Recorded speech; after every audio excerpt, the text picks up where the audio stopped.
ಜಿಲ್ಲೆಯ ಹಿರಿಯ ಶಾಸಕರಾಗಿರ್ತಕ್ಕಂಥ ಸನ್ಮಾನ್ಯ ರಾಜು ಕಾಗೆ ಅವರು ಅತ್ಯಂತ ನೋವಿನಿಂದ ಬೇಜಾರದಿಂದ ನಮ್ಮ ಜಿಲ್ಲೆಯಲ್ಲಿ ಏನು ಡೆವಲಪ್ಮೆಂಟ್ ಕೆಲಸಕ್ಕೆ ಮಾನ್ಯ ಮುಖ್ಯಮಂತ್ರಿಗಳು ನನಗೆ ಪತ್ರ ಕೊಟ್ಟಿದ್ದರು.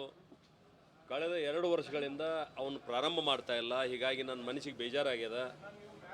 2 ದಿನದೊಳಗೆ ನಾನು ಹೋಗಿ ಮುಖ್ಯಮಂತ್ರಿಗೆ ರಾಜೀನಾಮೆ ಕೊಡುವಂಥ ಸಂದರ್ಭ ಬರ್ಬೋದು ಅನ್ನುವಂಥ ಮಾತನ್ನು ಅವರು ಖೇದದಿಂದ ಹೇಳಿದ್ದಾರೆ.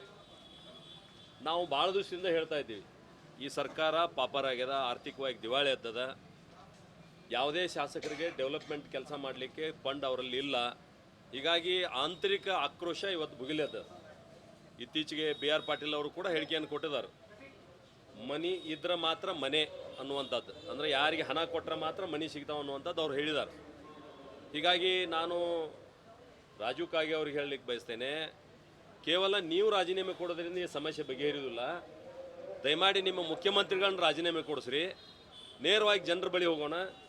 ಅದೊಂದು ಸಲ ತೀರ್ಮಾನ ಆಗ್ತದೆ, ಜನ ಏನು ತೀರ್ಮಾನ ಕೊಡ್ತಾರೆ ಅವಾಗ ಈ ಸಮಸ್ಯೆ ಬಗೆಹರಿಲಿಕ್ಕೆ ಸಾಧ್ಯದ. ಇಲ್ಲಾಂದ್ರೆ ನೀವು ಈ ರೀತಿ ಹೇಳ್ಕೊತಾನೆ ಹೋಗ್ಬೇಕಾಗ್ತದೆ, ಜನರನ್ನ ಕಣ್ಣು ಒರೆಸುವಂಥ ಒಂದು ತಂತ್ರ ಇದೆ. ಹೀಗಾಗಿ ಮುಖ್ಯಮಂತ್ರಿಗಳ ರಾಜೀನಾಮೆ ಕೊಡಿಸೋದು ಭಾಳ ಸೂಕ್ತ ಅಂತ ನನ್ನ ಅಭಿಪ್ರಾಯ.